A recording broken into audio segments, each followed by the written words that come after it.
खरंचच बेफिकीर आणि बेजबाबदार आई आहे का? नमस्कार मंडळी. सकाळी मॉर्निंग मस्त झालेली होती. मुलं स्कूलमध्ये गेले. अहो सुद्धा त्यांच्या ड्युटीवर चालले गेले होते. निवांत मी इथे कॉर्न खातीये. त्यानंतर दुपारच्या वेळेतच शूट केलेलं आहे. आम्ही जात होतो सिव्हिल हॉस्पिटलमध्ये. ते कशासाठी ते सुद्धा सांगते.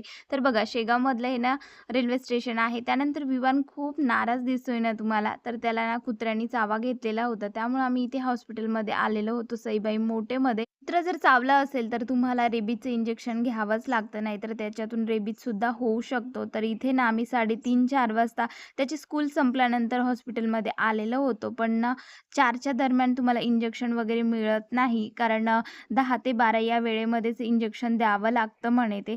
तर आम्ही ना मस्त इथे ना सगळं काही टेन्शन विसरून इथे कचोरी, समोसा, त्यानंतर बघा जिलेबीचा सुद्धा आस्वाद घेतलेला होता. वीरूला खायची होती गरमागरम कचोरी, ती सुद्धा घेतलेली होती आणि विवानला वडापाव खायचा होता. तर मस्त त्याच्यावर ताव मारला.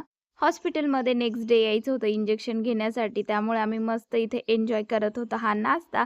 तुम्हाला कसं वाटलं मिनी ब्लॉग? तर नक्कीच कमेंट करा आणि उद्याचा ब्लॉगसुद्धा बघायला विसरू नका. बाय.